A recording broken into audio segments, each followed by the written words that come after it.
Hello guys! In this video we'll learn how the keyframe works and the basic concept of graph in Alight motion. So, what is keyframes? It is something that defines the starting or ending point of any smooth transition. Here's an example. This is the 2-second clip and it contains the keyframes. Now we want this ball to move around. The ball will stay idle until we apply some movements in the keyframe. Now let's keep the starting point position as it is. Keep your cursor at the end of the keyframe and drag, or move where you want the ball to be. It's important to keep your cursor in the keyframes, or it will create another keyframe which can be complicated for the beginners. Now let's try playing the video.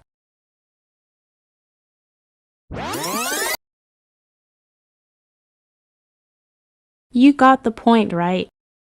In the first keyframe, the ball position was here, and in the last keyframe, the ball has been moved to here. Well, I hope you have understood how they works, alright? Anyways, let us now start with the Alight motion and apply those basics we have learned.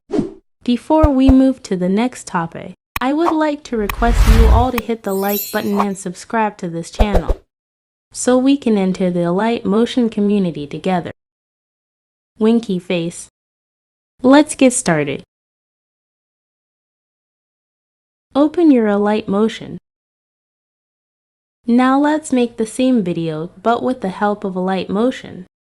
Click the ball or your video clip and click Move and Transform. Add your keyframe in the starting point. This time we'll move the ball upward in the starting point. Move your cursor to the ending point and add the keyframe. Now, like the previous video, we'll follow the same process.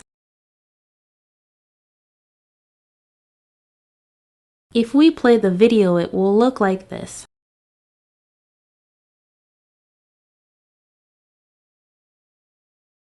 If we follow the same procedure, can make a video slide, the ball rolling down the hills, or the car traveling on the road.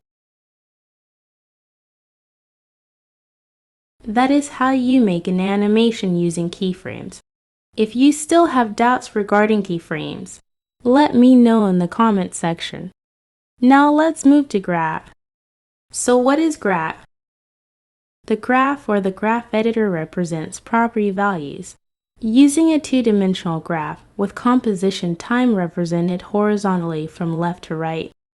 Its essential function is to graph how your movement will play out over time in an understandable way. Let's take an example. This is the 2-second clip, and the ball is moving in a constant speed. This is how the current graph looks like. If we take a closer look, we'll get to see the starting point and the end point. This vertical graph indicates the transition, and this horizontal graph indicates the duration.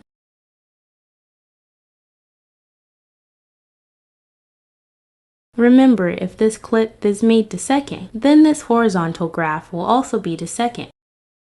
If I play the video, the transition will look like this. So how does it work? Well, let me explain you clearly. Watch the speed difference between the cursor and the ball. The ball looks moving faster than the cursor, but the ball is still moving for the second. This means the ball duration has not been shortened, but the transition has been changed. Let's take this graph as an example for better understanding. If I play the video, this transition look like this. This is how the current graph looks like. Now, once the video reach here, you'll get to notice the transition has been used till here, and this is the remaining transition for this amount of duration. So these are the basic concepts of graph. If you have understood the concept behind this graph, you'll be able to customize your own graph for any video editing purposes. Here are some graph ideas for you. Thanks for watching. That's all for the video. If you learned something new, make sure to leave a like button and subscribe to this channel.